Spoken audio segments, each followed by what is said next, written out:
Kidney क्या है? Kidney हमारे शरीर का एक महत्वपूर्ण अंग है जो कि राजमा के आकार जैसी दिखती है। यह हमारी रीढ़ की हड्डी के दोनों तरफ पसलियों के थोड़ी नीचे होती है। यह मूत्र नलिका यानी यूरेटर के द्वारा पेशाब को मूत्राशय तक पहुंचाती है।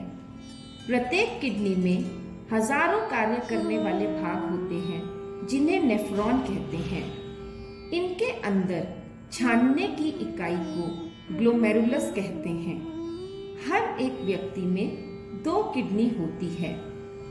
किडनी का मुख्य कार्य है शरीर से अतिरिक्त पानी और अपशिष्ट विषैले पदार्थों को खून से छानकर पेशाब बनाना। अपशिष्ट उत्पादों में urea, uric acid, creatinine, ammonia, sulphate आदि सम्मिलित हैं। लगभग 2 लीटर पानी पीने के बाद किडनी 800 ml से 1 लीटर तक पेशाब बनाती है।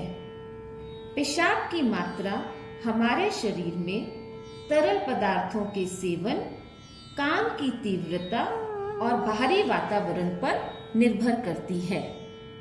पेशाब के अतिरिक्त किडनी का हमारे शरीर में ब्लड प्रेशर को नियंत्रण रखने में, लाल रक्त कोशिकाओं के निर्माण में व द्रव्य पदार्थों और रासायनिक संतुलन को बनाए रखने में मदद करती है। चिरकाली किडनी रोग यानी क्रॉनिक किडनी डिजीज CKD क्या है? इसका मतलब है कि किडनी खराब हो गई है और वे पहले जैसे रक्त नहीं छान सकती। इनमें कार्यशील नेफ्रॉन की संख्या धीरे धीरे घटने लगती है, जिसके कारण शरीर में विषैले पदार्थ जमा हो जाते हैं। धीरे धीरे किडनी कार्य करने में असमर्थ हो जाती है, जिसे किडनी फेलियर कहते हैं। इसके उपरांत स्वस्थ रहने के लिए डायलिसिस या किडनी प्रत्यारोपण यानी ट्रांसप्लांट करना पड़ता है। CKD के क्या कारण हैं? मधुमेह यानी डायबिटीज और उच्च रक्तचाप यानी हाई ब्लड प्रेशर इसके सबसे सामान्य कारण हैं। अन्य कारणों में हृदय रोग, किडनी का संक्रमण, पथरी, चोट या परिवार के किसी और अन्य सदस्य को जैसे कि माता, पिता, भाई, बहन में किडनी के रोग का होना। इसके क्या लक्षण हैं? शुरुआत में किडनी रोग के कोई चिन्ह या लक्षण नहीं दिखाई देते, अर्थात व्यक्ति को यह महसूस नहीं होता कि उसे कोई बीमारी है। अधिकतर जब लक्षण दिखाई पड़ते हैं तब तक किडनी को गंभीर नुकसान हो चुका होता है। इस रोग के व्यक्ति को उबकाई, कमजोरी, थकान, शरीर और चेहरे पर सूजन हो सकती है। गंभीर परिस्थितियों में दौरा भी पड़ सकता है और मरीज कोमा में भी जा सकता है। किन टेस्ट से किडनी की बीमारी के बारे में पता चल सकता है? खून व पेशाब की जांच से इस बीमारी के होने का पता लगाया जा सकता है। ब्लड प्रेशर व डायबिटीज के मरीजों के लिए जरूरी है कि वह अपने BP व शुगर की निरंतर जांच करते रहें। किडनी की बीमारी का हमारे शरीर पर क्या प्रभाव पड़ता है? किडनी के मरीज अक्सर हाई ब्लड प्रेशर, खून की कमी, दिल की बीमारी, हृदय रोग और हड्डी की बीमारी या फिर कुपोषण का शिकार हो सकते हैं। क्या किडनी रोग के मरीज को खान पान में बदलाव की जरूरत है? उचित पोषण और खान पान में बदलाव किडनी के उपचार का एक अहम हिस्सा है। यह पोषक तत्वों व खनिजों का सही संतुलन बनाए रखने में मदद करता है। खाने में बदलाव डायबिटीज और हाई ब्लड प्रेशर को नियंत्रण रखने में भी मदद करता है। हर किडनी रोगी के लिए एक ही खान पान की योजना नहीं तय की जा सकती।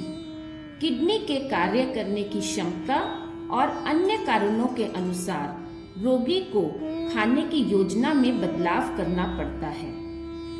किडनी रोगी के आहार में प्रोटीन, सोडियम, पोटेशियम, फास्फोरस, द्रव्य पदार्थ और कैल्शियम की मात्रा को नियंत्रण में रखने की जरूरत पड़ती है। किडनी रोगियों के लिए उत्तम आहार क्यों जरूरी है? उत्तम आहार दैनिक कार्यों के लिए ऊर्जा, संक्रमण से लड़ने की क्षमता और मांसपेशियों को नुकसान से रोकता है। यह सही वजन बनाए रखने और किडनी रोग को बिगड़ने की गति को धीमा करता है। संतुलित आहार शरीर को सही मात्रा में प्रोटीन, कार्बोहाइड्रेट, वसा, विटामिन और खनिज प्रदान करता है। संतुलित आहार का सेवन, शारीरिक रूप से सक्रिय रहना, डॉक्टर के द्वारा बताई गई दवाइयों को सही समय पर लेना भी महत्वपूर्ण है। प्रोटीन क्या है? प्रोटीन हमारे शरीर में मांसपेशियों, अंगों, ऊतकों के निर्माण और उनकी मरम्मत करने के लिए व संक्रमण से लड़ने के लिए हमारे शरीर में जरूरी होता है। प्रोटीन पशुओं तथा वनस्पति से प्राप्त खाद्य पदार्थों में पाया जाता है। आहार में दोनों प्रकार के प्रोटीन का समावेश होना चाहिए। पशुओं से प्राप्त प्रोटीन जैसे कि मटन, चिकन, मछली, अंडे और दुग्ध उत्पाद जैसे दूध, दही, चीज और पनीर हैं। वनस्पतियों से प्राप्त प्रोटीन जैसे कि फलियां और दालें, सोया का दूध तथा टोफू, सूखा मेवा, बीज और धान्य आदि से प्रोटीन प्राप्त होता है। किडनी रोग में प्रोटीन महत्वपूर्ण क्यों है? प्रोटीन के उपयोग से शरीर में सारहीन या विषैले पदार्थ जैसे कि यूरिया का निर्माण होता है, जिनको बाहर निकालने का काम किडनी करती है। अतः किडनी अधिक समय तक कार्य कर सके, इसके लिए CKD के मरीज को कम प्रोटीन खाने की हिदायत दी जाती है, परंतु बहुत कम मात्रा में भी प्रोटीन लेने से समस्याएं पैदा हो सकती हैं। इसलिए प्रोटीन की मात्रा में संतुलन रखना आवश्यक है। रोगियों के लिए प्रोटीन की सही मात्रा क्या है? एक सामान्य व्यक्ति को प्रतिदिन 1 ग्राम पर किलो शरीर के वजन के हिसाब से प्रोटीन की जरूरत होती है। जैसे कि 60 किलो वजन के सामान्य व्यक्ति को हर दिन 60 ग्राम प्रोटीन की, परंतु किडनी रोगी के पोषण के स्तर व किडनी रोग की अवस्था के मुताबिक किडनी मरीज को 0.6 से 0.8 किलोग्राम पर किलो शरीर के हिसाब से तय होती है। जैसे कि 60 ग्राम किडनी रोगी के लिए 48 ग्राम प्रोटीन की। प्रतिदिन की प्रोटीन आवश्यकता का अनुपात बेहतर गुणों के प्रोटीन पदार्थों जैसे कि मटन, चिकन, पनीर, अंडा, टोफू से करनी चाहिए, ताकि रोगी की मांसपेशियां भी ना घटें और अपशिष्ट उत्पादों की मात्रा भी ना बढ़े। कैलोरी क्या है? कैलोरी ईंधन के समान है जो शरीर में कार्य करने के लिए ऊर्जा प्रदान करती है। कैलोरी शरीर के लिए क्यों जरूरी है? पर्याप्त कैलोरी के बिना शरीर खाद्य में प्रोटीन को आपकी मांसपेशियों और ऊतकों के निर्माण के उपयोग में ना करके उसका उपयोग ऊर्जा प्रदान करने के लिए करता है। हर रोज पर्याप्त मात्रा में कैलोरी युक्त आहार खाना बहुत जरूरी है, नहीं तो शरीर में स्वस्थ रहने के लिए ऊर्जा नहीं होगी। CKD के मरीज को प्रतिदिन कितनी कैलोरी की आवश्यकता होती है? कैलोरी की आवश्यकता रोगी के आदर्श शारीरिक वजन पर आधारित है। रोगी को पौष्टिक आहार द्वारा 35 किलो कैलोरी पर किलो शरीर के वजन के हिसाब से प्रतिदिन मिलनी चाहिए। जैसे कि एक 60 किलो के रोगी को प्रतिदिन 2100 किलो कैलोरी का सेवन करना चाहिए। 60 साल व उससे अधिक उम्र के रोगियों की अधिक देर तक बैठे रहने की प्रवृत्ति होती है। इसके लिए उनको 30 से 35 कैलोरी पर किलोग्राम प्रतिदिन प्रदान करने वाला आहार उपयुक्त रहेगा। कार्बोहाइड्रेट क्या है? कार्बोहाइड्रेट शरीर को कैलोरी यानी ऊर्जा प्रदान करने वाला प्राथमिक स्रोत है।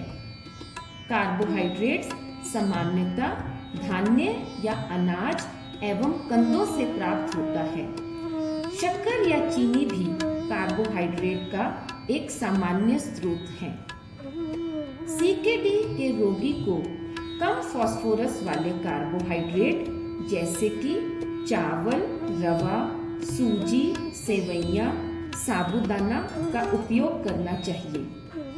आलू और शकरकंद कार्बोहाइड्रेट के अच्छे स्रोत हैं, परंतु इनमें पोटेशियम की मात्रा अधिक होने के कारण इन्हें लीच करके पकाना चाहिए। लीच करने की विधि इस वीडियो में हम आपको आगे बताएंगे। फैट, वसा क्या है? वसा कार्बोहाइड्रेट या प्रोटीन की तुलना में दुगनी कैलोरी प्रदान करने वाला या ऊर्जा प्रदान करने वाले खाद्य स्रोत हैं। अनसैचुरेटेड फैट या असंतृप्त वसा जैसे कि सरसों, मूंगफली, सूरजमुखी, सोयाबीन का तेल, मछली, मेवा आदि। सैचुरेटेड फैट या संतृप्त वसा जैसे कि देसी घी, बटर, नारियल के तेल से बेहतर होते हैं। खाने में संतृप्त एवं असंतृप्त वसा का अनुपात आवश्यक है। सोडियम क्या है? सोडियम एक खनिज है जो अधिकांश खाद्य पदार्थों में पाया जाता है। यह रोज खाने वाले नमक में होता है। सोडियम का प्रभाव रक्तचाप और शरीर में पानी के संतुलन पर पड़ता है। एक स्वस्थ किडनी सोडियम को नियंत्रित करती है। यदि किडनी ठीक तरह से काम नहीं कर रही है तो सोडियम शरीर में जमा होता रहता है, जिसके कारण हाई ब्लड प्रेशर यानी उच्च रक्तचाप, टखनों, उंगलियों, आँखों और शरीर में सूजन जैसी अन्य समस्याएं खड़ी हो जाती हैं। इसलिए किडनी रोगी को सोडियम पर नियंत्रण रखने की जरूरत पड़ती है। खाने में सोडियम की मात्रा कम रखना क्यों अनिवार्य है?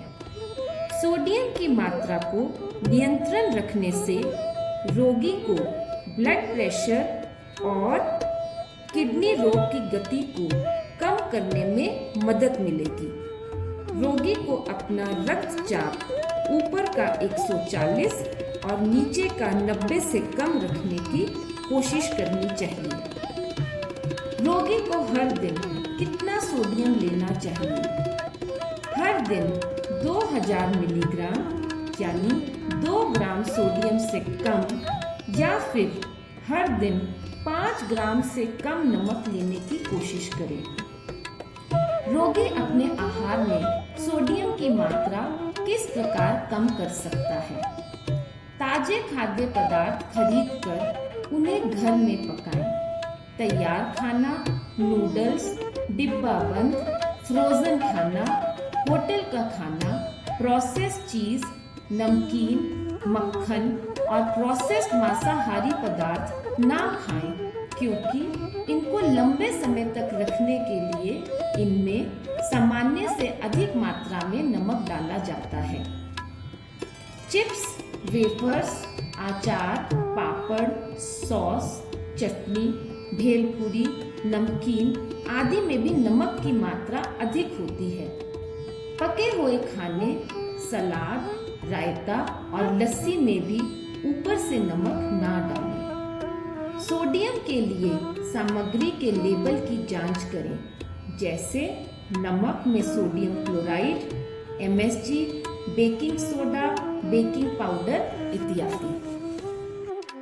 डॉक्टर की सलाह के बिना नमक के दूसरे पर्याय का उपयोग ना करें, जैसे कि लूना, लो सोडियम सॉल्ट, क्योंकि उनमें पोटेशियम हो सकता है जो किडनी रोगियों के पोटेशियम के स्तर को बढ़ा सकता है। खाने में स्वाद लाने के लिए नमक के बजाय ताजा या सूखे मसाले जैसे कि पुदीना, कड़ी पत्ता, धनिया, तुलसी, इलायची, दालचीनी एवं लौंग आदि का उपयोग करें। इसके अलावा स्वाद के लिए आप थोड़ी काली मिर्च पाउडर और नींबू के रस का उपयोग भी कर सकते हैं। खाने के कुछ पदार्थ जिनमें सोडियम की मात्रा अधिक होती है उनका सेवन ना करें, जैसे कि अचार, चटनी, बेकरी उत्पादक तत्व, चाट, पापड़, वड़ियां आदि। फास्फोरस क्या है? फास्फोरस एक खनिज है जो हड्डियों को स्वस्थ और रक्त वाहिनियों तथा मांसपेशियों को कार्यशील रखने में मदद करता है। फास्फोरस प्रोटीन से भरपूर आहार जैसे कि मीट, मुर्गी, मछली, सूखे मेवे, बीन्स और दूध उत्पादों में पाया जाता है। सीकेडी रोगियों के लिए फास्फोरस महत्वपूर्ण क्यों है? सीकेडी रोगियों में फास्फोरस की मात्रा रक्त में बढ़ सकती है, जिससे रक्त में कैल्शियम का स्तर घट जाता है। कैल्शियम के स्तर को सामान्य करने के लिए कैल्शियम को हड्डियों से खींचा जाता है, जिससे वे कमजोर हो जाती हैं और परिणाम स्वरूप उनके टूटने की संभावना अधिक हो जाती है। खून में फास्फोरस के उच्च स्तर के कारण कैल्शियम उन जगहों पर इकट्ठा हो जाता है जहां वह आमतौर पर नहीं होना चाहिए, जैसे कि रक्त वाहिनियों, हृदय, जोड़ों, मांसपेशियों और त्वचा में।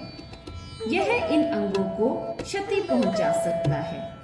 हड्डियों तथा जोड़ों का दर्द, खुजली और त्वचा पर अल्सर जैसी समस्या भी पैदा कर सकता है।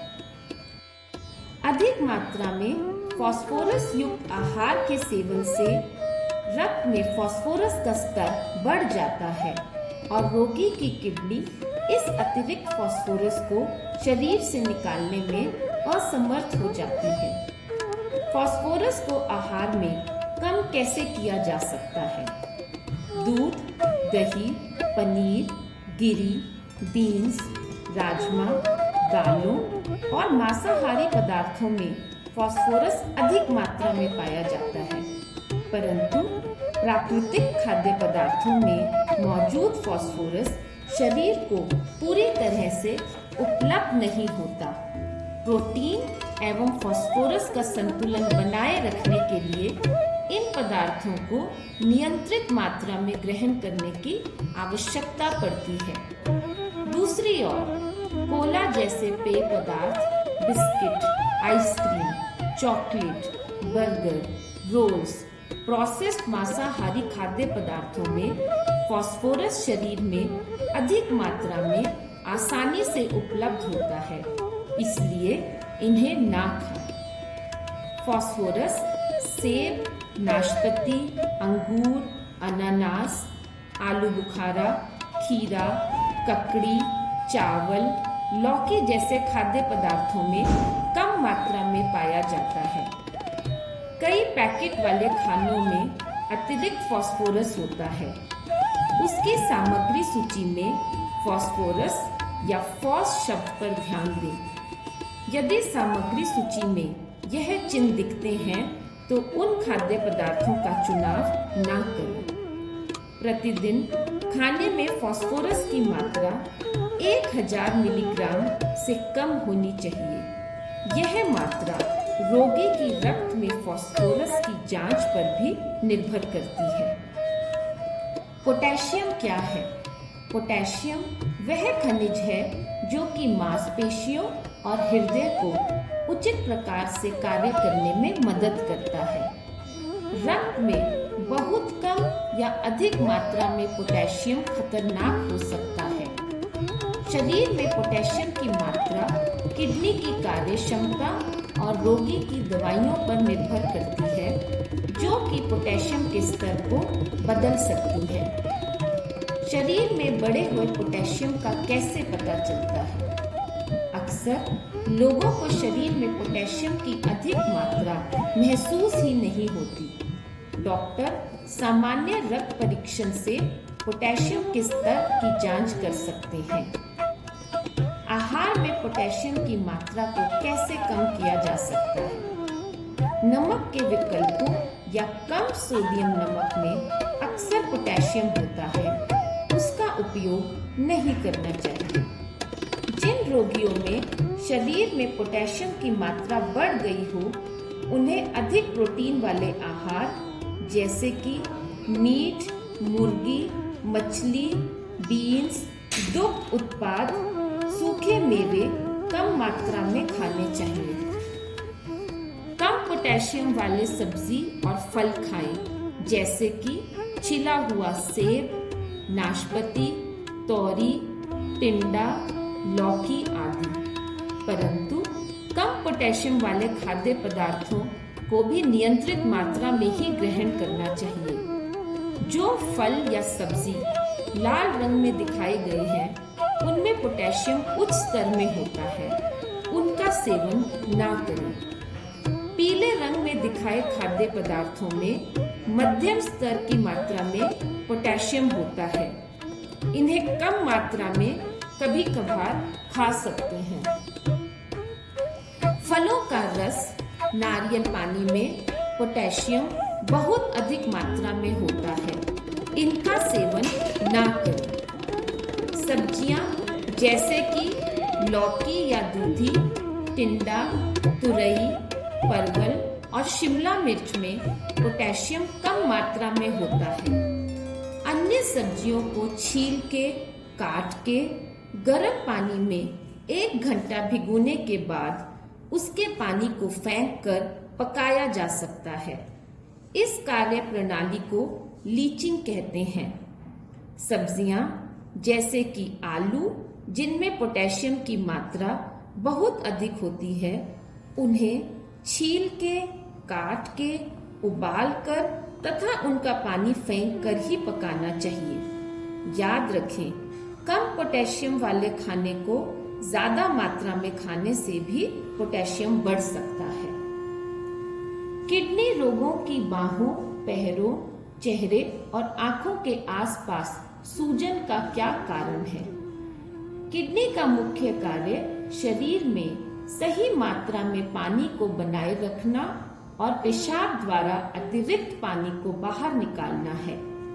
जैसे जैसे रोगी की किडनी का कार्य करना कम हो जाता है, पेशाब के रूप में निकलने वाले पानी की मात्रा भी कम हो जाती है और यह पानी शरीर में रह जाता है, जिसके कारण शरीर में सूजन आ जाती है।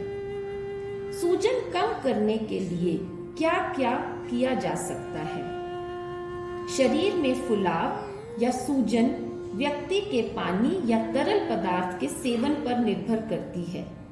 शरीर में तरल पदार्थों की मात्रा को नियंत्रित रखने के लिए रोगी को रोज अपना वजन रिकॉर्ड करना चाहिए। इससे द्रव्य पदार्थों के कम या अधिक होने का पता लगेगा। यह समझना जरूरी है कि द्रव्य या तरल पदार्थों का सेवन सिर्फ पानी से ही संबंधित नहीं है। इसमें चाय, कॉफी, दूध, स्क्वॉश, आइसक्रीम, तरबूज, अंगूर, सूप, सलाद के पत्ते आदि भी आते हैं। किडनी रोगी कितनी मात्रा में पानी या द्रव्य या फिर तरल पदार्थ ले सकते हैं? इन पदार्थों का सेवन रोगी को किडनी की कार्य क्षमता, बीमारी की अवस्था और पेशाब की मात्रा पर निर्भर करती है। रोगी को अपने डॉक्टर से द्रव्य नियंत्रण पर सलाह लेनी चाहिए और उसका पालन करना चाहिए। जैसे कि एक दिन में पेशाब की मात्रा अगर 500 ml हो तो नियमानुसार वह व्यक्ति पेशाब की मात्रा जमा करके 500 ml और पानी, द्रव्य या तरल पदार्थ एक दिन में ले सकता है।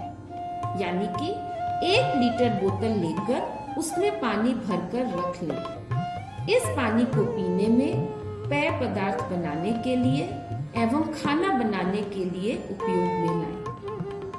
यह कैसे पता चल सकता है कि रोगी द्रव्य पदार्थ का सेवन सही मात्रा में कर रहा है? जब द्रव्य पदार्थों का सेवन उचित मात्रा में होता है तब शरीर का वजन एक जैसा रहता है। वजन का बढ़ना इस बात को सूचित करता है कि अधिक द्रव्य या तरल पदार्थों का सेवन होने के कारण शरीर में पानी की मात्रा अधिक है। द्रव्य पदार्थों के सेवन को कैसे कम करा जा सकता है? द्रव्य नियंत्रण रखने के लिए दैनिक द्रव्य पदार्थों का सेवन और पेशाब की मात्रा को मॉनिटर करने के साथ साथ दृढ़ इच्छा शक्ति एवं संयम की आवश्यकता होती है। सही रूप में संचालन करने के लिए अपने वजन को हर रोज एक ही समय पर लें। प्रतिदिन द्रव की मात्रा का हिसाब रखें। याद रखें कि द्रव पदार्थों का सेवन सिर्फ पानी से ही संबंधित नहीं है। इसमें चाय, कॉफी, दूध, शीत पेय, आइसक्रीम, तरबूज, सलाद के पत्ते, टमाटर, सब्जियों की ग्रेवी का भी योगदान है। सभी द्रव्य पदार्थों के सेवन के लिए हमेशा एक ही माप या कप या ग्लास का उपयोग करें ताकि आप द्रव्य पदार्थों के सेवन पर बेहतर नजर रख सकें। मसालेदार खाने, पकौड़े, समोसे जैसे तले हुए पदार्थों को ना चुनें क्योंकि वे आपकी प्यास को अधिक बढ़ाएंगे। प्यास लगने पर थोड़ी मात्रा में ही पानी पिएं। आप बर्फ का टुकड़ा चूस सकते हैं क्योंकि वह आपको मुंह में अधिक समय तक रहता है, परंतु उस बर्फ को जमाने में लगने वाले पानी की मात्रा पर ध्यान देना ना भूलें। दवा के साथ अतिरिक्त पानी लेने की बजाय बेहतर होगा कि आप खाने के बाद दवा लें और पानी पिएं। मुंह सूखने पर मुंह को नम या गीला रखने के लिए पानी को बिना पिए गरारे करने की कोशिश करें। पुदीना या नींबू चूसने से भी मुंह के सूखेपन को कम करने में मदद मिलेगी। बर्फ को होठों पर लगाने से प्यास का कम अनुभव होगा। खुद को किसी न किसी काम में व्यस्त रखें, जैसे कि पढ़ने, लिखने, टीवी देखने, संगीत सुनने। खाली रहने पर पानी पीने की इच्छा बढ़ सकती है। गर्मी के मौसम में धूप में ना जाएं। मौसम ठंडा होने पर ही बाहर निकलें। रोगियों में पर्याप्त पोषण स्तर बनाए रखने के लिए और किन किन बातों की आवश्यकता होती है? उच्च रेशे वाले आहार लाभदायक हैं, जैसे कि सेब, नाशपाती, लौकी, प्याज, जिनमें रेशा अधिक व पोटेशियम कम होता है। रोगियों को अनेक फल और सब्जियों की मनाही के कारण और कम भूख लगने की वजह से डॉक्टर की सलाह के अनुसार विटामिन और खनिजों की गोली का सेवन भी कर सकते हैं। डायलिसिस क्या है? डायलिसिस शरीर से अतिरिक्त यूरिया, खनिज, इलेक्ट्रोलाइट्स और अन्य विषैले पदार्थों को निकालने की वह प्रक्रिया है जब किडनी इस कार्य को करने में असमर्थ होती है। तथापि किडनी के अन्य कार्य जैसे लाल रक्त कोशिकाओं का निर्माण डायलिसिस द्वारा नहीं किया जा सकता। रोगी को डायलिसिस की जरूरत कब होती है? जब किडनी अधिकांश कार्य करना बंद कर देती है और मेडिकल उपचार पर्याप्त नहीं होते, तब शरीर में विषैले पदार्थ और पानी इकट्ठे हो जाता है, जिसकी वजह से रोगी उस अवस्था पर पहुंच जाता है जहां पर डायलिसिस की जरूरत होती है। डायलिसिस के रोगी के लिए आहार का क्या महत्व है? यदि डायलिसिस के रोगी को पूर्ण आहार ना प्राप्त हो तो उसके शरीर में प्रोटीन का इस्तेमाल ऊर्जा के लिए होगा, जिससे कि शरीर में विषैले पदार्थ बढ़ेंगे और शरीर का वजन कम होगा। डायलिसिस की शुरुआत से पहले रोगी को कम प्रोटीन वाला खाना खाने की सलाह दी जाती है, परंतु डायलिसिस की शुरुआत के साथ ही शरीर को अधिक प्रोटीन की जरूरत होती है। शरीर में अतिरिक्त पानी इकट्ठा ना हो, इसलिए व्यक्ति को द्रव्य और तरल पदार्थों को सीमित मात्रा में लेने के लिए कहा जाता है।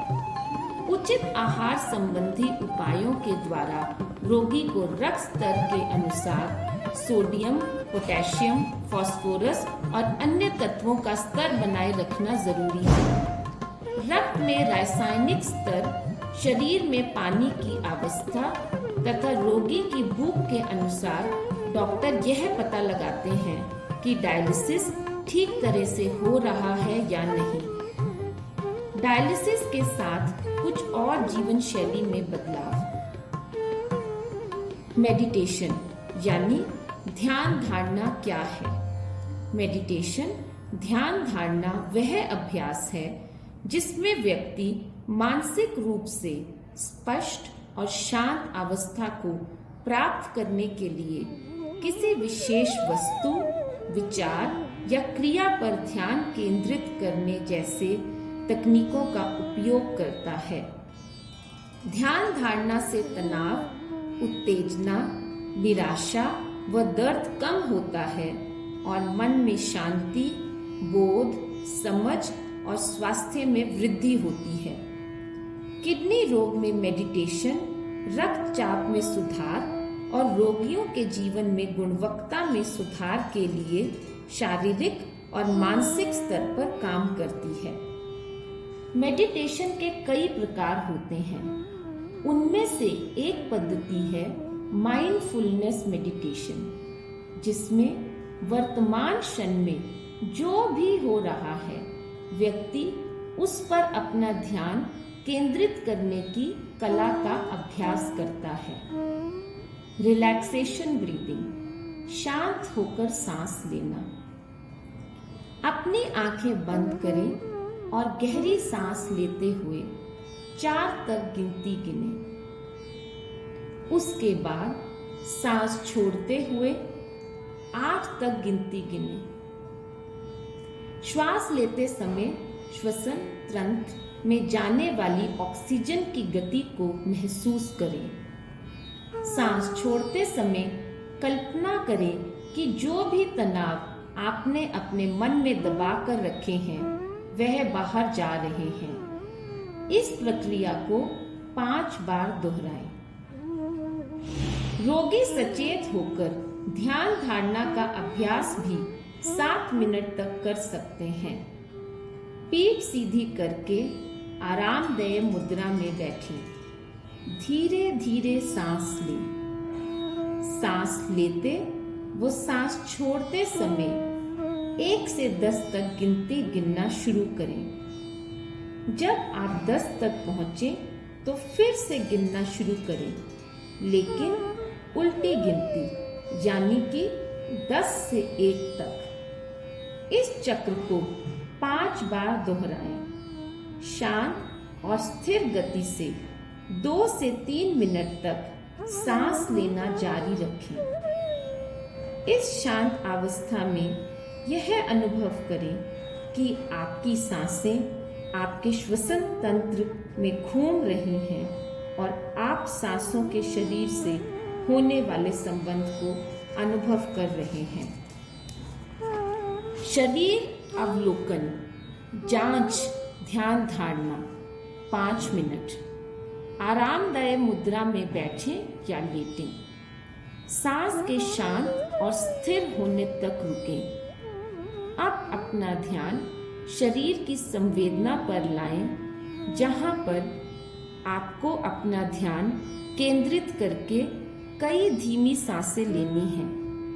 अब अपना ध्यान पैर के बाएं अंगूठे पर लाएं, वहां सांसों को लें और छोड़ें। इस प्रकार शरीर के नीचे से ऊपर तक सभी भागों, बायां पैर, टखना, पिंडली, घुटना, जांघ, दायां पैर, टखना, पिंडली, घुटना, जांघ, उसके बाद श्रोणीय क्षेत्र, पेट, कमर, धड़, हृदय, दोनों हाथ की उंगलियां, हाथ कलाई, हाथों के ऊपरी भाग, कंधे, गर्दन, जबड़े, कनपट्टी, कान, आँखें, माथा, खोपड़ी पर अपना ध्यान केंद्रित करें। जहाँ पर भी आप तनाव या अशांति महसूस करते हैं, उस जगह पर ध्यान केंद्रित करते हुए सांस लें और सांस छोड़ें। किडनी के मरीज को व्यायाम क्यों करना चाहिए? नियमित रूप से व्यायाम करने से इस रोग से ग्रस्त व्यक्ति को सामान्य व्यक्ति के समान फायदा हो सकता है। रोगी का तनाव कम होता है, मांसपेशियां, हड्डियां व जोड़ मजबूत होते हैं, शरीर के कार्य करने की क्षमता बनाए रखने में मदद मिलती है। रोगी में रक्तचाप, डायबिटीज, कोलेस्ट्रॉल को नियंत्रण रखने में सहायता मिलती है व रक्त वाहिनियों में सुधार आता है और हृदय रोग का जोखिम भी कम हो जाता है। व्यायाम शरीर को चिंता और निराशा से शांत बनाता है और रोगी को स्वतंत्र और बेहतर गुणवत्तापूर्ण जीवन देने में मदद करता है। रोगी को किस प्रकार के व्यायाम करने चाहिए? किडनी रोगी को एरोबिक, ताकत देने वाले व शरीर को लचीला बनाने वाले व्यायाम करने चाहिए। एरोबिक व्यायाम वह है जिनमें शरीर में अधिक मात्रा में ऑक्सीजन का उपयोग होता है, जैसे कि सैर करना, जॉगिंग, सीढ़ियां चढ़ना, तैरना, बागबानी, नृत्य, साइकिल चलाना। कुछ एरोबिक व्यायाम ट्रेडमिल या फिर स्थिर साइकिल जैसे उपकरणों पर किए जा सकते हैं। ताकत देने वाले व्यायाम वेट या डंबल के इस्तेमाल से मांसपेशियों को सशक्त बनाने में मदद करते हैं। लचीलापन लाने वाली गतिविधियां आपके जोड़ों को पूरी तरह घुमाती हैं और शारीरिक गतिविधियां करते समय आपको चोट पहुंचने के जोखिम से बचने में मदद करती हैं। इनमें योगा और शरीर के अंगों को स्ट्रेच करने का समावेश है। किडनी रोगी को कितना व्यायाम करना चाहिए? यदि रोगी पहले से नियमित रूप से व्यायाम नहीं कर रहा है, तो उसके लिए धीमी गति से शुरू करके आरामदायक गति तक व्यायाम करना सही होगा। व्यायाम हफ्ते में 5 दिन के लिए करना उचित होगा और लगभग हर दिन 30 मिनट तक करना सही होगा। यह सलाह दी जाती है कि एक ही समय पर व्यायाम करने की आदत डालें।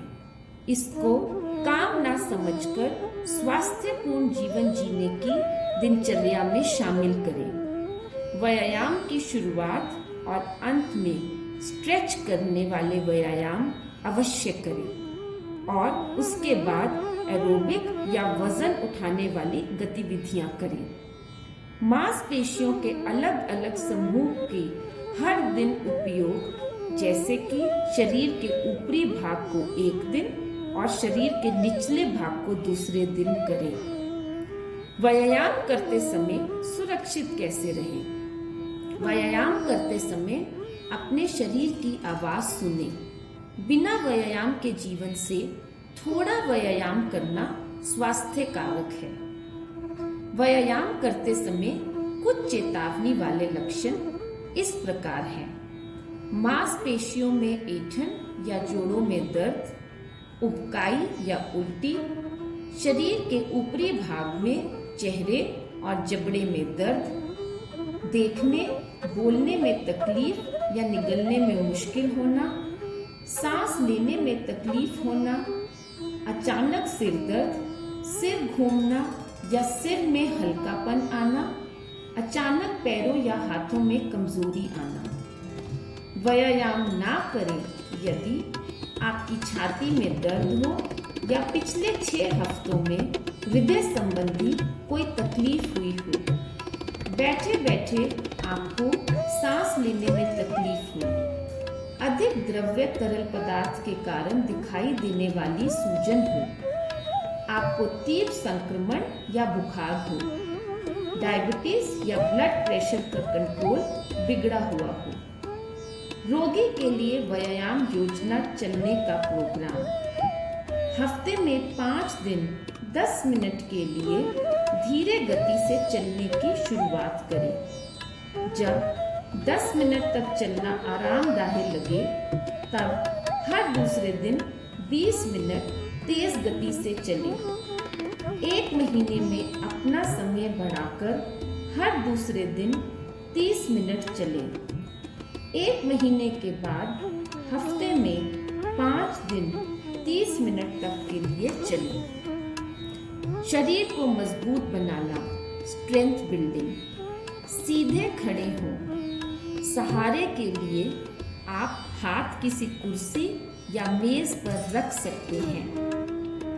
धीरे से अपनी एड़ियों को ऊंचा उठाएं और 2 तक गिनती गिनें। फिर एड़ियों को जमीन पर लाएं। इस प्रक्रिया को 8 से 12 बार तक दोहराएं। पैरों को उठाना, लेग लिफ्ट। कुर्सी पर बैठें, पीठ सीधी रखें, घुटने मुड़े हों और पैर जमीन पर हों। पैर उठाएं और सीधा करके कुछ क्षणों के लिए उसी अवस्था में रखें, फिर पैर को नीचे रखें। दूसरे पैर से भी यही प्रक्रिया दोहराएं। दोनों पैरों से ये व्यायाम 8 से 12 बार करें। लचीलापन, फ्लेक्सिबिलिटी। खिंचाव करने वाले व्यायाम आपकी मांसपेशियों और जोड़ों को मजबूत करेंगे और लचीला बनाएंगे। इन व्यायामों को अपनी पूरी व्यायाम योजना में शुरू करने से पहले और खत्म करने के बाद करें। कंधों को घुमाना। खड़े होकर या बैठे हुए अपने दाएं कंधे के ऊपरी भाग को 15 से 30 सेकंड तक गोल घुमाएं। ऐसा ही बाएं कंधे के साथ करें। पैरों को तानना। पीठ के बल लेटते हुए अपने दाएं पैर को मोड़ें और बाएं पैर को सीधा रखें। अपने दाएं पैर को दोनों हाथों से पकड़कर छाती की ओर लाएं और वहां 15 से 30 सेकंड तक रखें। ऐसे ही बाएं पैर के साथ करें। हम आशा करते हैं कि इस वीडियो में दी गई पोषण और जीवन शैली संबंधित जानकारी आपको स्वस्थ रखने में सहयोग देगी।